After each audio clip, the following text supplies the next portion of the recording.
और इसका मतलब है कि आप अब भी? हाँ, नहीं, तुम फिक्र नहीं करो। कौन, हम जिस मकसद के लिए यहाँ आए हैं वो पूरा करके जाएंगे।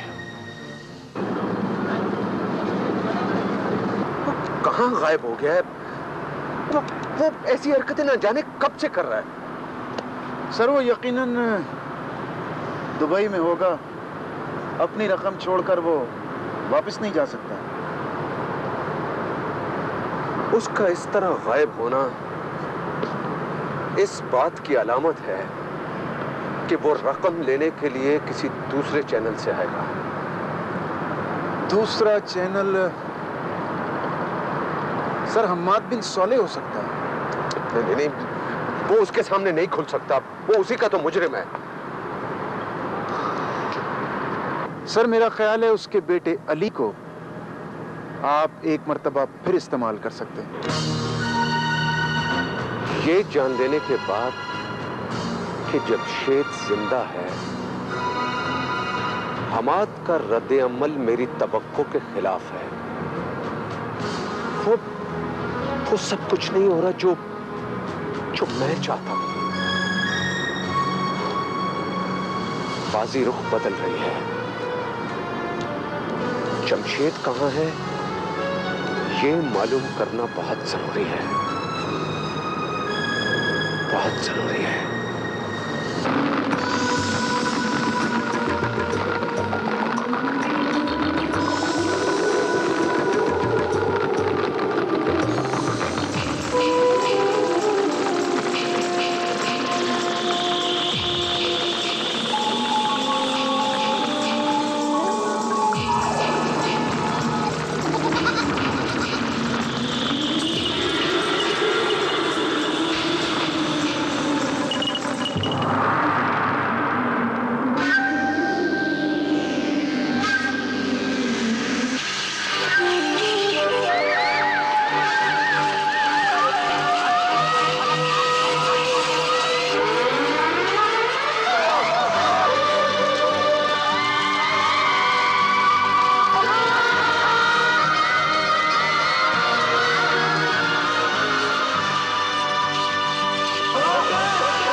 यकीनन कोई याद, बचपन का कोई वाकया आपके लाशौर में बरसों से गूंज रहा है।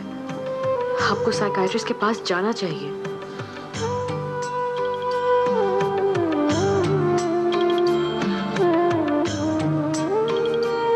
मेरे ख्याल में अब हमें आपकी मेडिकेशन को कुछ कम करके भी देखना चाहिए। हाँ, अब तो ख्वाब कुछ कम आ रहे हैं।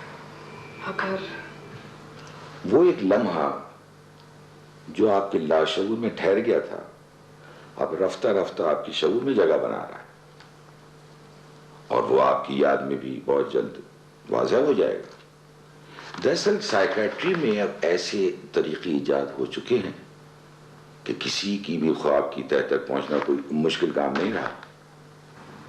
लेकिन डॉक्टर साहब,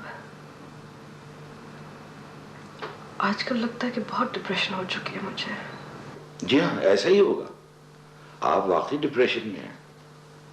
कोई मायूसी है क्या? अब तो उम्मीद और नाउम्मीदी की हर मंजिल से निकल आई हूं मैं। जी हाँ, लेकिन ये बहुत जरूरी है कि जो लम्हा आपके लाशऊर में ठहर गया था उसे शऊर और याद के खाने में वापस लाया जाए, वरना वो इसी तरह आपको ख्वाब बनकर हमेशा डराता रहेगा।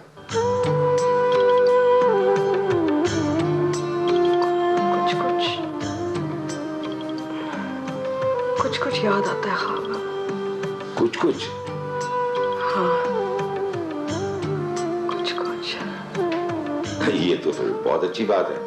इसका मतलब है दवाओं का असर हो रहा है। नींद नींद आपको कैसी आती है? नींद, हाँ, इतना है कि अब ख्वाब के बाद नींद से बेदार नहीं होते, लेकिन जब सुबह उठती हूँ तो कानों में वो घंटियां बजती हैं। बचपन का वो वाकया नजर आता है और कभी सुनने को भी आता है।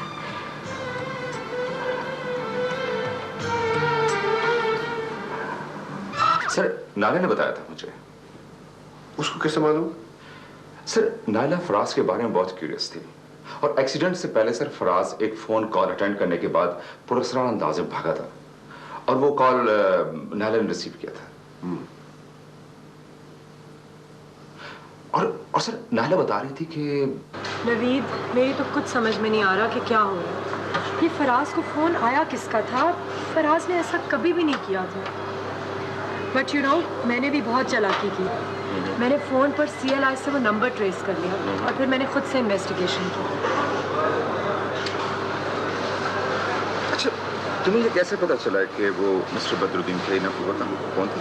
Naveed, don't ask. मुझे तो कभी पता ही नहीं चलना था। वो तो यू नो खुद से एक स्ट्रेंजर औरत एक दिन फराज का पता करते करते दफ्तर आई। अच्छा। और यू नो, जब मैंने उसकी आवाज़ सुनी तो मुझे लगा कि ये आवाज़ क्यों इतनी इस औरत की फेमिलियर है, उसका लहजा, उसका mannerism, you know, why is it so familiar to me. और फिर मुझे स्ट्राइक किया कि ये तो वही आवाज़ थी जहाँ से फराज को फ़ोन आया था, जिसने फराज को फ़ोन किया था। Because you know, I told you कि मैंने CLI पे नंबर ट्रेस कर लिया था। अब मैं जब खुद से इन्वेस्टिगेशन कर रही थी तो मैं इस नंबर पर फ़ोन करती थी और यही खातून फ़ोन उठाती थी।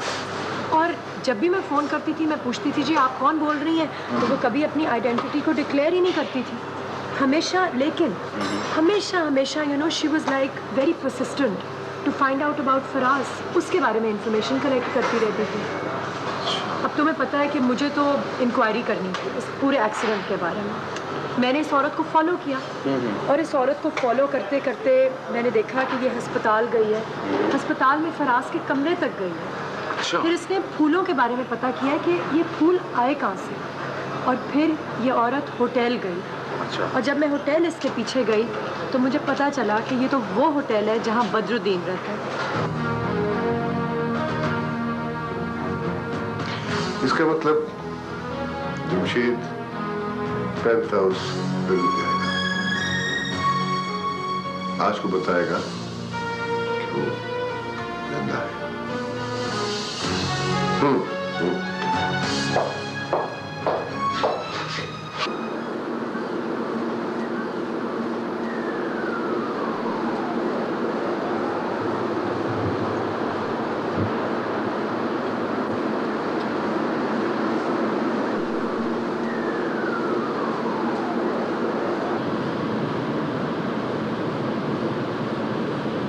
I am sorry. पता नहीं उस रोज़ मैंने कैसे। प्लीज़ इल्हाम, मुझसे माफ़ी मत मांगो। मैं कौन होती हूँ माफ़ करने या ना करने वाली? लेकिन मैं समझती हूँ हमारा आपके साथ एक नाता? किस किस्म का नाता? मुझे अल्हाम ने सब कुछ बता दिया है। आई एम रियली सॉरी, मैं बहुत शर्मिंदा हूँ। मैं इतनी बड़ी चीज़ नहीं। ये तो सब खुद ताबीर किया हुआ एक शीशे का महल है मेरे इर्द गिर्द, अपने आप को धोखा देने के लिए, जो अब एक चलाकी से टूट गया। अगर हमारा एक बंधन? कैसा बंधन? मैं तो समझा करती थी कि दुनिया के हर इंसान का दिल एक ही डोर से बंधा है, मोहब्बत की डोर, और इस डोर में कोई गिरा नहीं है। मैं भी आपको कितना गलत समझता रहा। ख्वाहिश की ऐनक उतार के देखो तो हर मंजिल धुला धुला लगता है, जिसे हमारे डिजायर्स के पोल्यूशन ने खराब किया हुआ है।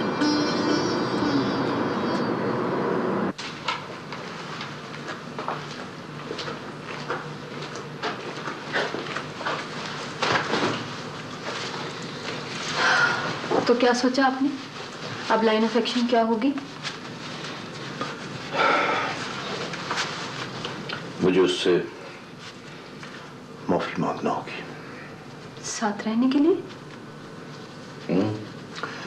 नहीं, शायद उसे आजाद करने के लिए।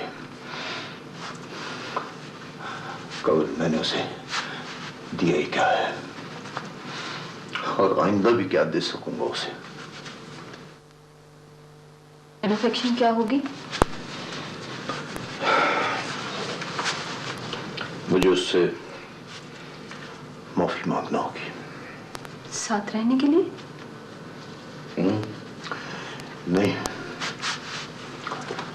शायद उसे आजाद करने के लिए। कल मैंने उसे दिया ही क्या है, और आइंदा भी क्या दे सकूंगा उसे।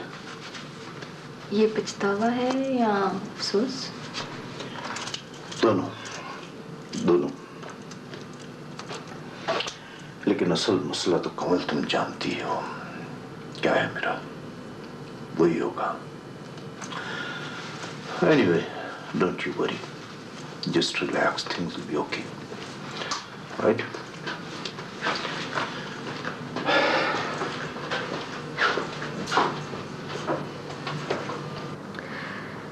मुझे तो दौलत में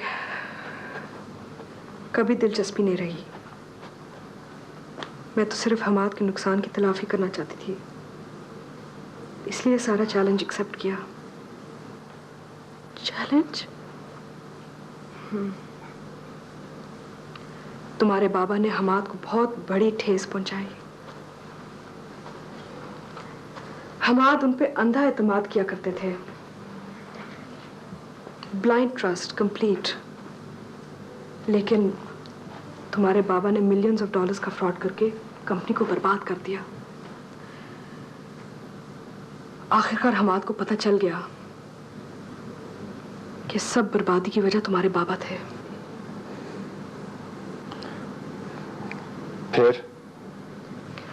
फिर तुम्हारे बाबा को तलब किया गया। उनके जिंदा वापस आ जाने से पहले हम सब यही समझते थे कि उनके साथ उनकी बेगुनाही का सारा एविडेंस जल के राख हो गया। अल्लाह जाने अपने गुनाहों को छुपाने के लिए जलाल और बदरुद्दीन ने किस बेगुनाह को मार डाला। Oh my God! बाबा इस कदर। आप बाबा से कब मिली?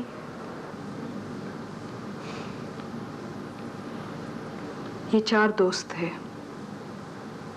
हमाद बिन साले, जमशेद बदरुद्दीन, जलाल और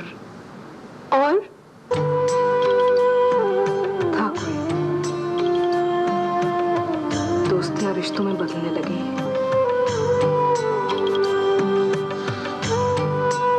कौन क्या हो गया, कौन क्या बन गया, आज भी मैं सोचती हूँ।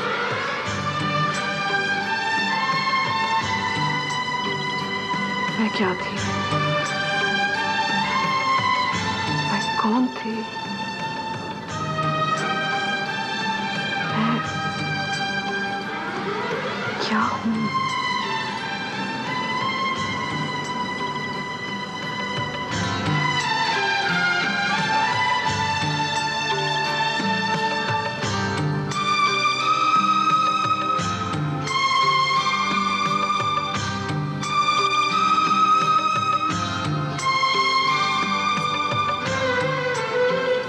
बैठो। जी। अब तुम दोनों कहीं नहीं जाओगे। लेकिन कुछ नहीं, तुम लोग यहाँ मेरे साथ रहोगे। मगर आपके साथ?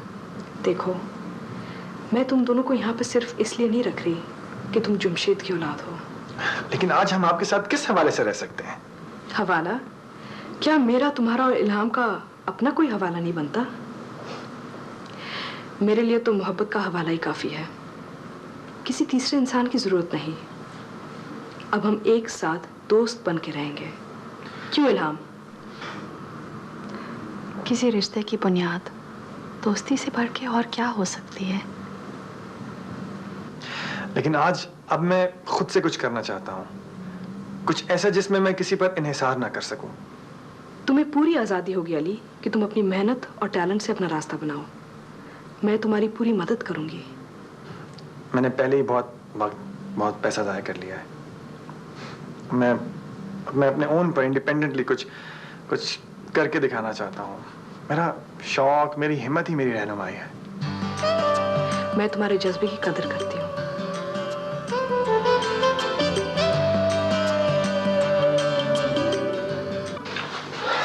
क्या वाकई जा रहे हैं? हाँ, मुझे जाना ही होगा। अगर उसकी जिंदगी में नए मौसमों की खुशबू आन बसी है तो मुझे उसे आजाद करना ही होगा। सिर्फ इसलिए? नहीं, इसलिए नहीं, बल्कि यही एक रास्ता है जो मंजिल की तरफ जाता है। उसकी, मेरी, हम सब की। क्या आपको यकीन है कि ये तरीका कामयाब रहेगा? यकीन तो नहीं है, मगर कोशिश तो करना होगी।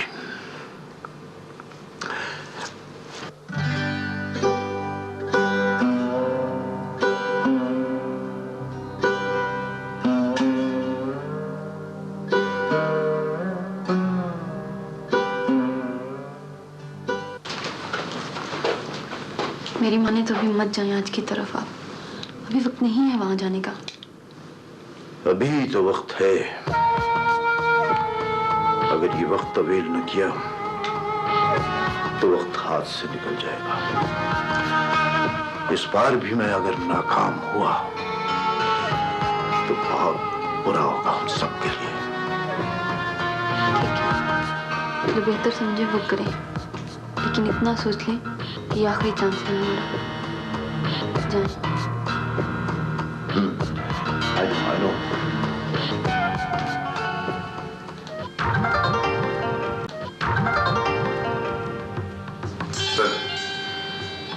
सर मैं अभी दरअसल आपसे ये कहना चाहता हूँ कि मिस्टर दानियाल। सॉरी नवीद, उसको निकालना जरूरी हो गया था। हमको बहुत अफसोस। वो तो ठीक है सर, लेकिन सर बात दरअसल ये है कि बोलो बोलो बोलो, खुल के बात करो। तुम एक डेडिकेटेड ऑनेस्ट आदमी। I like you. Thank you sir. Sir दरअसल उनकी बेटी मुझसे ज्यादा अपने बाप पर ट्रस्ट करती है। अगर मिस्टर दानियाल दुबई छोड़कर चले गए तो सर सवेरा भी तो वो तुम्हारा साथ नहीं रहेगा। हाँ? You love your wife? But you don't love her. वो तुम्हारी रिस्पॉन्सिबिलिटी।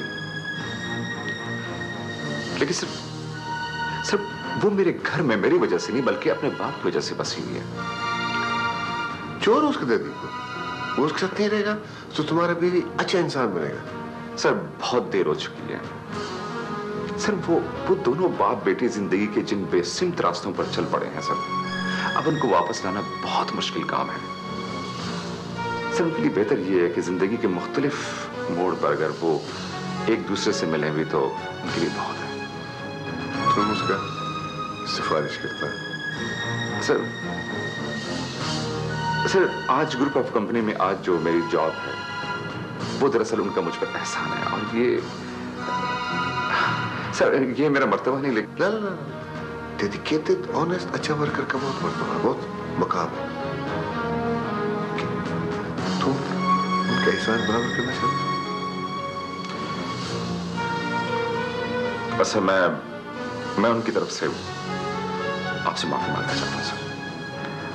एहसान तो तुम ठीक बोला।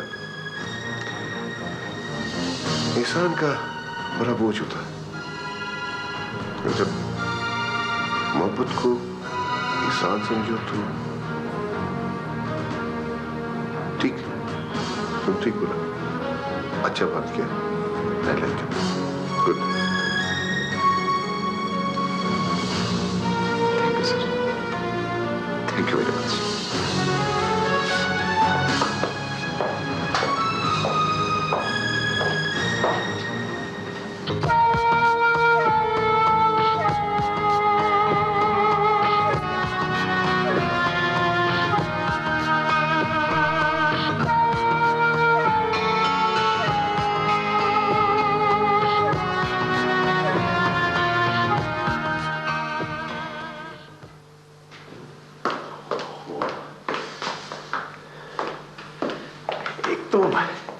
सेठ जलाल हाथ में नहीं आ रहा। कितने पैसे मैंने भी उससे लेने।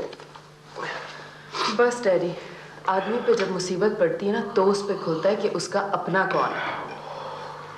मुझे बहुत अफसोस है कि नवीद हमाद के इतना करीब होकर भी उससे बात नहीं करा।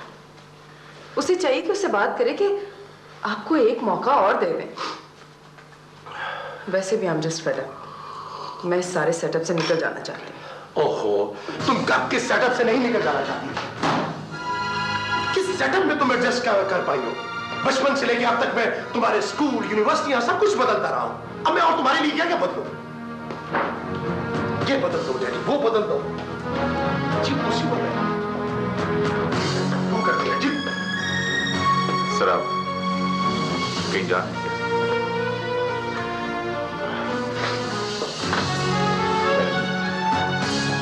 मैं तुम्हारा सर नहीं रहा। आपको बॉस ने बुलाया है। तुम अच्छी तरह से जानते हो कि वो बात खत्म हो चुकी है। नहीं सर, वो बात अब बिल्कुल बदल चुकी है। You have been reinstated। जी, और मैं आपको लेने के लिए आया हूं। बॉस ने बुलाया आपको।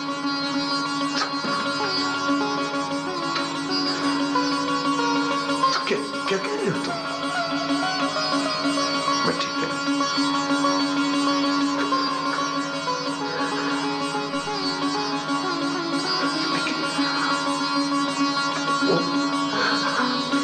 पुरानी सारी बातें खत्म हो चुकी।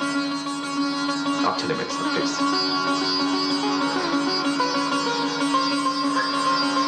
Yes! You know what? I'll throw a party.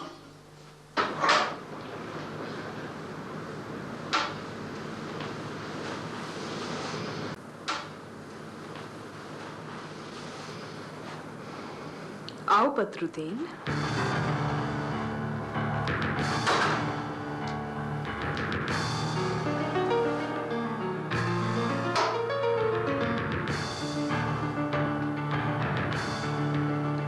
अपनी बीवी को अपनी तीसरी बरसी की याद दिलाने आए हो, ताकि वो याद करके रोने की तैयारी करे, या ये देखने आए हो कि अपने मर जाने के बाद पीछे रह जाने वालों का क्या हाल है? वाह, कितने खुशकिस्मत हो तुम। मरने के बाद अपनी जन्नत छोड़कर हमारी जिंदगी के जहन्नुम में एक बार फिर आ गए।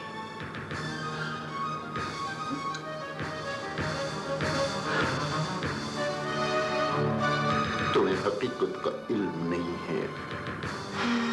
हकीकत? गोया हकीकत अभी खुलनी है। मौत से बढ़कर और हकीकत क्या हो सकती है, जिसे तुमने अफसाना बना दिया। अब और क्या अनफोल्ड करोगे?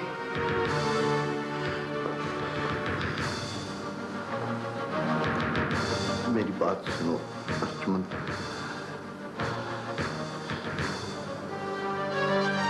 मैं तुम्हें कुछ बताने आया हूं।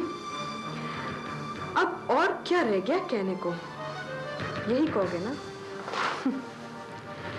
कि जब मैं तुम्हारी शरीके कारोबार थी तो हम अकाउंट्स शेयर किया करते थे, और शरीके जिंदगी की हैसियत से तुमने इतना भी शेयर ना किया कि तुम्हारी बीवी थी उससे तुम्हारी औलाद है?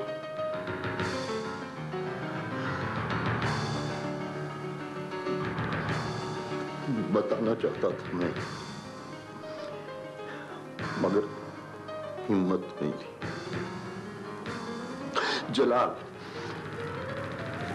जलाल ने मेरे दिल में हमेशा मेरे साथ ले जाना चाहता था। मैं तुम्हें बुला लेना चाहता था। बचपन यकीन करो, तुम मेरी बात सुन लो, मुझे यकीन है कि तुम्हारे उस एक्सीडेंट के ढोंग ने ये तो साबित ना किया कि तुम बददियानत थे या नहीं, अलबत्ता नफरत की फसल मेरे दिल में तुम्हारे जिंदा हो जाने की खबर ने काश्त कर दी है। बहका दिया था मुझे कहा गया था, समझाया गया था कि वक्ती तौर पर मेरा कहीं चले जाना ही बेहतर है। यकीन करो, ये सब कुछ मुझे मिसगाइड किया गया। मुझे जलाल ने मिसगाइड? तुम्हें किस किस्म की गाइडेंस की जरूरत हो गई? तुम तो खुद लोगों को गाइड किया करते थे। तुम्हारी बसीरत क्या हो गया था? दानियाल, तुमको नहीं मालूम, हम बहुत कम अपना फैसला वापस किया। वजह तुम्हारा वापसी की वजह लॉयल्टी, ऑनेस्टी और वफा, नवीद का वफा। You understand what I mean? तुम्हारा बेटी को तुम्हारा जरूरत, और इस बात का तुम्हारा बेटी का आदमी को मालूम। अब हम तुमको नवीद की वजह से वापस नौकरी दिया, तो नवीद का सर से तुम्हारा एहसान खलास। ओके? सर, मैं अपने आप को इस मेहरबानी का अहल साबित करने की कोशिश करूंगा sir. I will try my best. हाँ, गुड। यू नो, एक हाथ का लकीर बन के रहेगा, लकीर रहेगा, हाथ में जाएगा, बर्बाद होगा। सर, मैं हर किस्म के इम्तिहान के लिए तैयार हूं सर। गुड। वफादारी लाजिम। ओके? तुम जानता, हमारा दोस्त जमशेद बदरुद्दीन इधर वापस आया, एक नया शक्ल, एक नया आइडेंटिटी के साथ। अभी वो वापस आया तो नया दोस्त बनेगा, नया दुश्मन बनेगा। यू नो, अब हम जानना चाहता वो किस किस को मिलता, क्या क्या करता, जिसको मिलता वो क्या चाहता। You take care of that. Okay? You understand? जी सर, जी सर।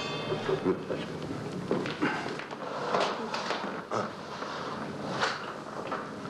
मैं तो चाय पियो। Excuse me. Thank you. Thank you. Thank you sir. मैं जिंदा हूँ। हाँ।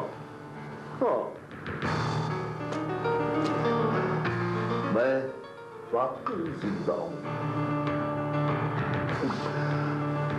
अर्जुन, यकीन करो, जिंदगी के जो दिन भी तुम्हारे बगैर गुजरे, वो झूठी मौत के नहीं थे,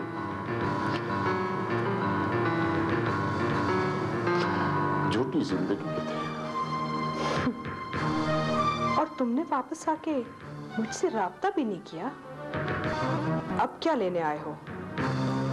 यहाँ पर तो सिर्फ तुम्हारा नाम बचा है, और अब तो वो भी नहीं रहेगा। मेरी बात तो सुनो। मैं टूट चुका हूं, मैं रेजा हो गया हूं मैं।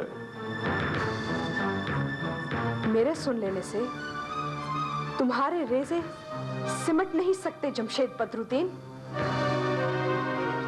तुम मेरे मुजरिम हो, तुम अपने बच्चों के मुजरिम हो, तुम हमाद के मुजरिम हो। उससे जाके माफी मांगो। नहीं सामना कर सकता मैं हमाद का, नहीं सामना कर सकता था अपने उस मौसम का, इसीलिए तो मैंने वो ढोंग रचाया मौत का। मौत का ढोंग तो रचा लिया ना, अब जिंदगी में तो झूठ मत बोलो। वो ढोंग भी मेरा नहीं था, ये झूठ भी मेरा नहीं है। मैं तो दूसरों के हाथों में खेलता रहा करता।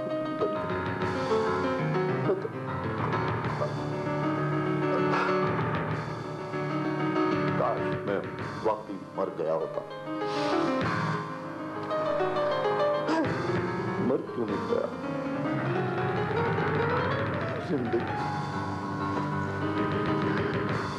जिंदगी तो मौत से बदतर है।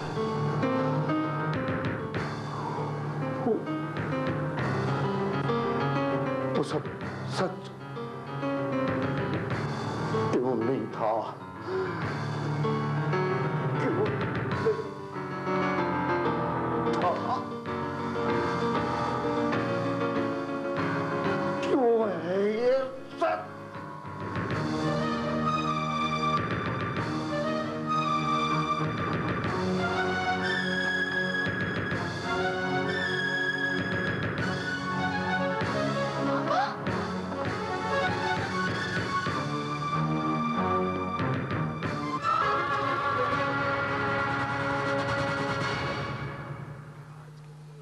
आज के लिए फैसला करना बहुत मुश्किल हो जाएगा अबू साले। ये तो अनहोनी है, एक ऐसा रिश्ता जो दफन हो चुका था फिर सामने आ गया। अब वो क्या करेगी? अब्दुल रहीम, हम आज का इंटेलिजेंस टेस्ट करना चाहता। फैसला मुश्किल जरूर, लेकिन बड़ी तस्फहम नहीं। लाजिम ये सोचना कि आज का वास्ते जिंदा जमशेद एक्सेप्टेबल या मुर्दा। मसला ये है कि अगर वो जमशेद को कबूल नहीं करती तो माशरा क्या कहेगा? देखो, मजहब या कानून का कोई जबर नहीं। एक आदमी खुद को उसकी जिंदगी से निकाला, फ्रॉड किया, खुद को मुर्दा जाहिर किया, उसको विदो किया, अब फिर उसकी जिंदगी में वापस आ गया। लेश ठीक है, सोसाइटी और ट्रेडिशन थोड़ा प्रॉब्लम करेगा और बस। आपका ख्याल है कि उसे जमशेद को नहीं अपनाना चाहिए? ना ना ना ना ना, ना। हमारा ना कोई ख्याल ना कोई advice. This is her life. She has to decide for her life and for her happiness. खलास। आपकी ख्वाहिश क्या है? उसे मशवरा न दे, अपना फैसला सुनाए। I want her to be happy. हम उसको खुश देखना चाहता और बस। अबू साल कभी भी कमिट नहीं करोगे? नहीं Abdul Rahim, there is nothing to commit or to confess. Everything is crystal clear. तुम क्या समझते हो मैं जिंदा हूं? जिंदा लगता हूं तुम्हें? सांस जरूर चल रही है मेरी, दिल जरूर धड़क रहा है, लेकिन जिंदगी बेटा, जिंदगी कुछ और होती है। पता नहीं पापा, जिंदगी और मौत के दरमियान शायद एक बारीक सी लकीर होती है जो सच और झूठ के दरमियान होती है। सब कुछ ही तो बर्बाद हो गया था मेरा कारोबार, मेरी साख, जस्ट एवरीथिंग। लेकिन बाबा, आप खुद तो खत्म नहीं हुए थे, आपका इल्म तो खत्म नहीं हुआ था ना, आपकी काबिलियत तो खत्म नहीं हुई थी। तुम नहीं समझ सकते बेटा, हमाद जैसा दोस्त मेरा, जिसका एतमाद खो दिया था मैंने और हमाद ने दोस्ती की जिस फसील, मजबूत फसील की बुनियाद डाली थी, उसे आपने चंद मिलियन डॉलर्स के लिए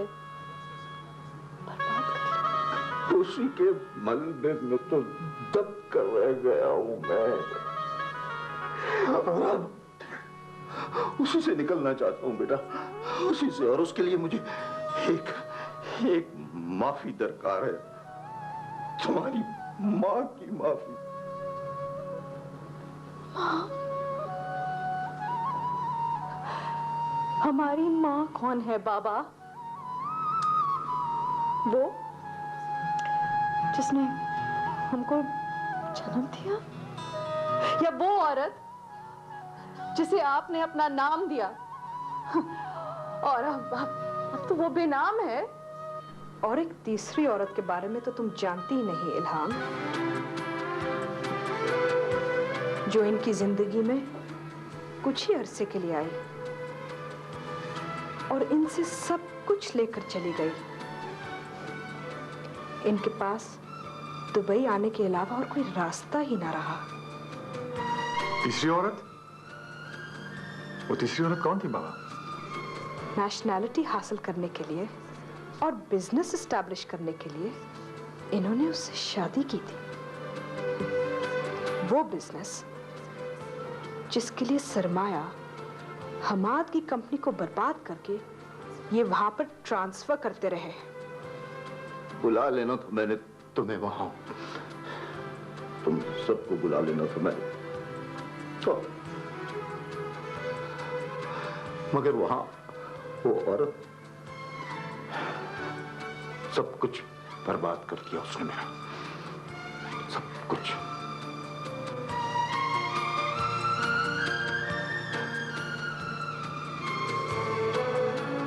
मुझे माफ कर दो,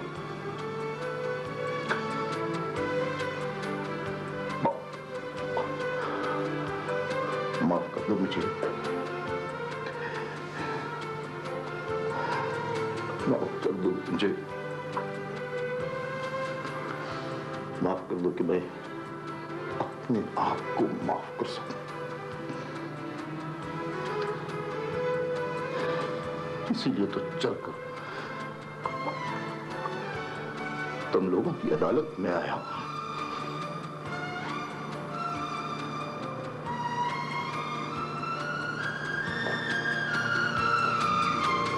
ठीक है बदरुद्दीन, तुम जो चाहते हो अब भी मिल सकता है।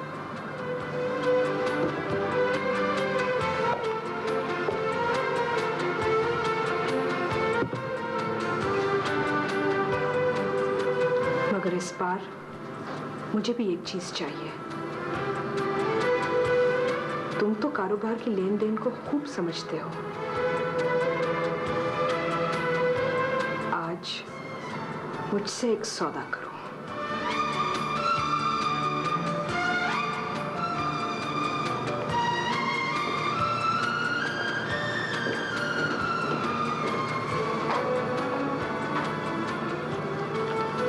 तुम्हें दौलत ही चाहिए ना, जिसके लिए तुमने इतने चेहरे बदले? मेरे पास जो कुछ है सब ले जाओ। बदले में मुझे सिर्फ दूसरा कागज दे दो।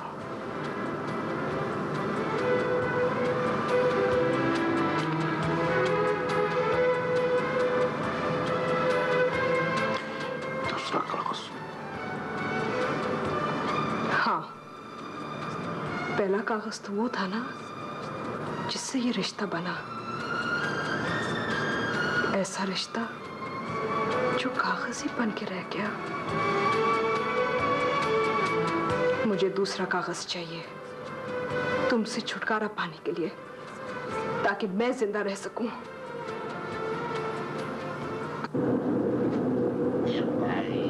ये गोयंदा क्यों रखा हुआ है? आपको कितनी बार बोला है कि जब मैं आया करूं तो इसको निकाल दिया करे ना। वैसे एक तो बर्मा की है ना, ये भी बहुत अच्छी है, पालिश भी बहुत अच्छी है। ये दुबई में सरपून जो गनी भाई में पून किश्ती वाले से अच्छा किश्ती बना लेता है। ये वैसे एक बात बोलो शेर चला है, आप अगर दुबई में पहला आदमी हो जिसको मैं आप कहता हूँ, आपकी मैं दिल से इज्जत करता हूँ ना। आप अकेले आए हो? ये 2-4 साथ लाने थे क्या? बैठो। ये एक बात मेरी समझ में नहीं आ रही कि जब बदरुद्दीन का बेटा आपके पास था तो अब नकली बेटे की जरूरत क्यों पड़ गई है? ओहो महफूज भाई, अब वो मेरे हाथ में नहीं रहा। पता नहीं किस बदबख्त ने उसे मुझसे बदगुमान कर दिया है। जब से उसे उसकी बहन मिली है, उसका बाप वापस आया है, वो बिल्कुल बदल गया है। अब तो शायद वो आज के साथ ही रहने लगा है।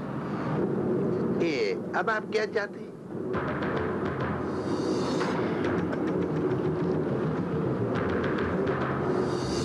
मुझे उसकी उम्र का एक ऐसा नौजवान चाहिए जो थोड़ी देर के लिए अली बदरुद्दीन का रूप धार सके। अली बदरुद्दीन के तमाम पेपर्स की फोटोस्टेट कॉपी मेरे पास मौजूद है। जमशेद बदरुद्दीन दुबई में आकर मेरी नाक के नीचे से निकल गया है, लेकिन उसके कॉन्ट्रैक्ट में अब भी एक क्लॉज की गुंजाइश मौजूद है जिसके तहत मैं उसकी तमाम जायदाद उसके वारिस अली बदरुद्दीन को दिलवा सकता हूं और दुबई के तमाम बैंक्स में अब भी जमशेद बदरुद्दीन के नाम के साथ मरहूम ही लिखा जा रहा है। ये बड़ी दूर की सोचते हैं आप शेर जलाल। ये इतने अरसे से जमशेद बदरुद्दीन के बेटे को इसलिए सीने से लगाए रखा? हाँ, मेरे पास वक्त कम है। जमशेद बदरुद्दीन के दोनों बच्चे पेंट हाउस पहुंच गए और अब अगर जमशेद बदरुद्दीन वहां पहुंच गया और आज ने एक्सेप्ट कर लिया तो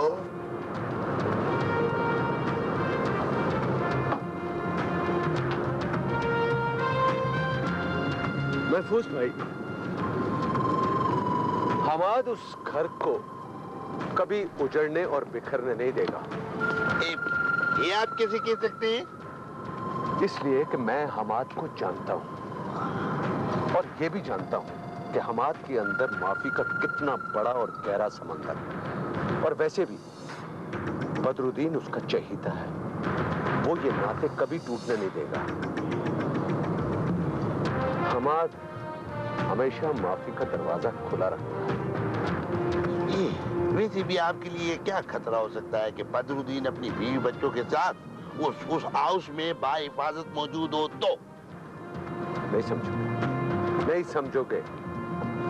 अगर जमशेद बदरुद्दीन और हमाद एक हो गए और कहीं मुझे बदरुद्दीन और इंश्योरेंस का पैसा लौटाना पड़ा तो मेरे पास तो कुछ नहीं रहेगा। मैं बर्बाद हो जाऊंगा। I'll be finished. क्यों ठहरा रहे हो?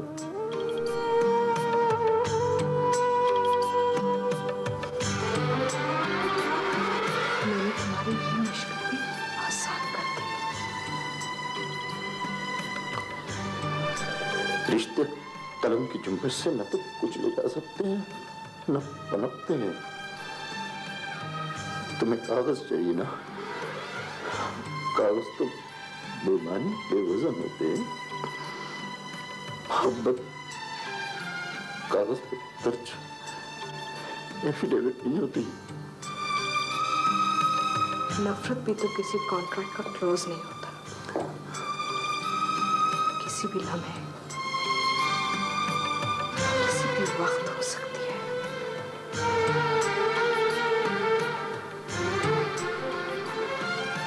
ठीक है, ठीक है, तुम्हें कागज मिल जाएगा, तुम्हें कागज।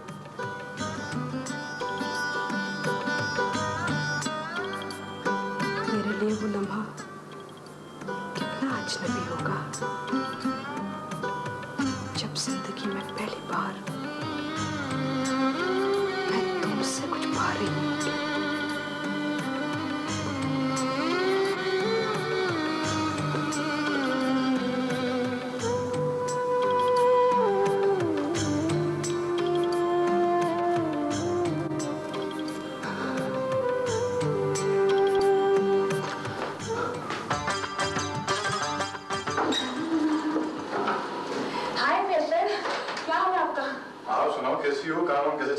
बस जनाब, अल्लाह का शुक्र है, काम तो चलता ही रहता है।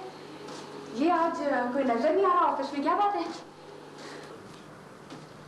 क्या बताऊं, इल्हाम जब से अपने भाई के साथ अपनी वालदा माजिदा मिसेस आज बदरुद्दीन से मिली है, शक्ल तक नहीं दिखाई।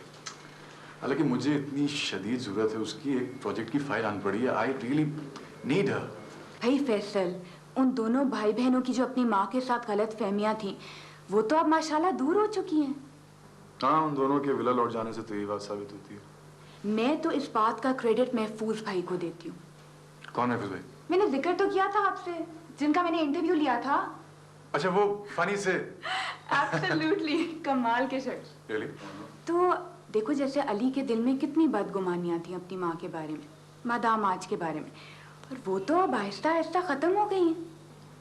मैं ये दुआ करता हूँ कि वो दोनों उस विला में फैमिली की सूरत खुश रहे। मौजूदा हालात में जलाल मुझ पर एतमाद नहीं करेगा सर, लेकिन एक रास्ता है।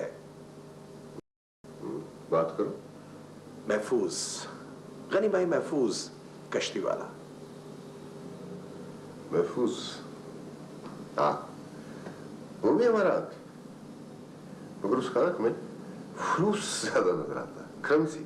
सर, बात हो सकती है, सौदा हो सकता है सर। ठीक बोलता, ठीक बोलता। महफूज के साथ मामला हो सकता है, उसके साथ मामला करेगा, लेकिन उसके साथ मामला फलूस का नहीं करेगा। फलूस का रेट बहुत ऊपर नीचे होता, उसके साथ मामला करेगा इमोशन का। ठीक है, तो मुझसे बात करो, हम बताएंगे फिर उसका अपने तरीके पर कैसे लाना। वो काम का आदमी, तुमसे बात करो, हमारे रेफरेंस से बात करो। Right sir.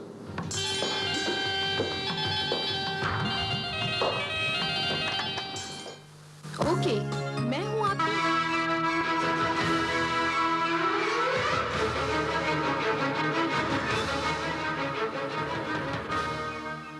वो इंसान है, कोई जानवर नहीं कि जब चाहे उसे कैद कर दो और जब चाहे उसे पिंजरे से निकाल दो। अगर उसने डिवोर्स मांग लिया तो ठीक किया है, और क्या कर सकती थी? There was no solution. लेकिन I wish कि वो मेरी माँ बन के रह सकती। लेकिन इल्हाम, तुमने खुद ही तो ये कहा था कि मैडम आज तुम लोगों से ये कह रही थी कि वो तुम्हें और अली को जमशेद बदरुद्दीन की औलाद की हैसियत से नहीं, मगर तुम दोनों को तुम्हारी ज़ाती हैसियतों के नाते वो तुम दोनों से दोस्ती का रिश्ता बरकरार रखेंगे। In any case, it's not her fault. औरत को हक है कि वो अपनी ज़िंदगी का फैसला करे। और तुम्हारा क्या फैसला है? हाँ, तुम अपने बाबा से पूछना चाहोगे? सिर्फ इसलिए कि वो अचानक से जिंदा हो गए, इसीलिए पूछते। लेकिन अगर किसी से पूछना था तो पूछते। किससे? आज से, जो मेरे लिए एक गाइड, एक फ्रेंड, काउंसलर, और मुझे पता है कि उनका कंसेंट तो पहले से ही है, तो उनको बहुत अच्छे लगते हैं।